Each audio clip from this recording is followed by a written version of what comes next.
हमारे साथ इस वक्त दिल्ली प्रदेश के बीजेपी के अध्यक्ष आदेश गुप्ता जी हैं। आदेश गुप्ता जी, आज श्यामा प्रसाद मुखर्जी का शहीदी दिवस है। आपको आपके हिसाब से सही श्रद्धांजलि उनके लिए क्या हो?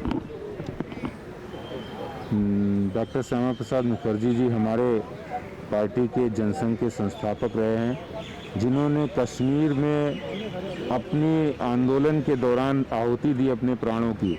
उन्होंने कहा था कि देश के अंदर दो विधान, दो प्रधान, दो निशान नहीं हो सकते हैं। उन्होंने एक प्रधान, एक विधान, एक निशान की मांग को लेकर कश्मीर आंदोलन प्रारंभ किया।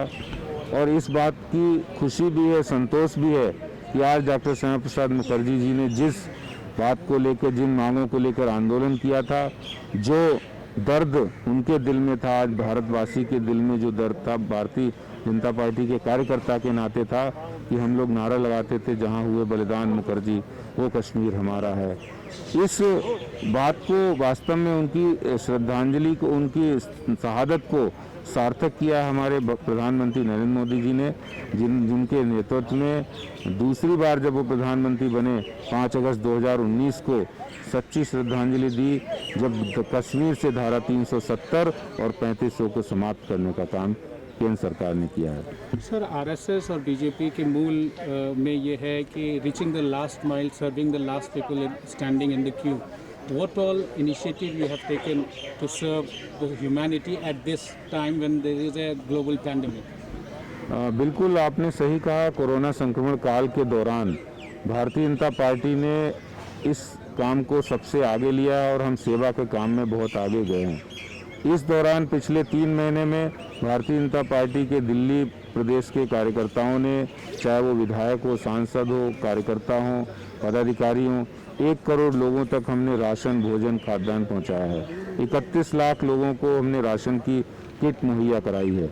ये सेवा का काम इसी भावना से किया है कि भारतीय जनता पार्टी मानती है कि जो समाज की अंतिम सीढ़ी पर बैठा व्यक्ति है, अंतिम पायदान पर है, वो उसको लाभ मिले।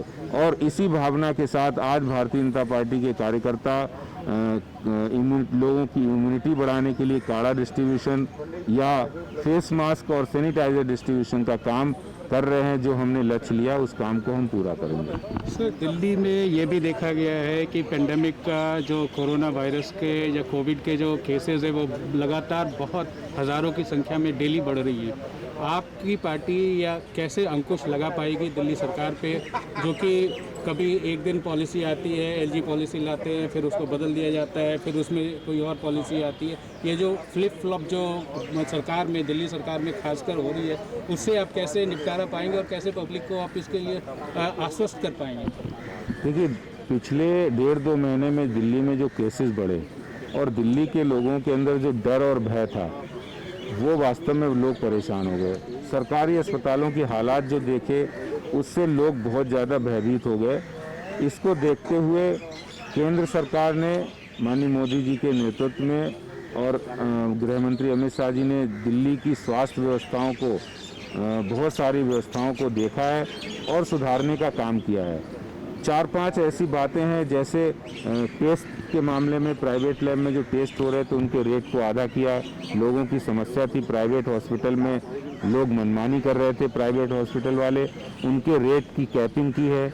और इसी तरह से नीचे की व्यवस्थाएं सही हों, इसके लिए 5 बड़े ऑफिसर नियुक्त किए उनको देखरेख करने के लिए। क्वारंटाइन सेंटर, आइसोलेशन सेंटर कम थे, इसलिए रेलवे कोचेस को आइसोलेशन सेंटर बनाया गया। और सबसे बड़ा काम, जो सबसे बड़ी तकलीफ थी, कोई व्यक्ति चाहता था कि हमारा टेस्ट हो, उसका टेस्ट नहीं हो पा रहा था।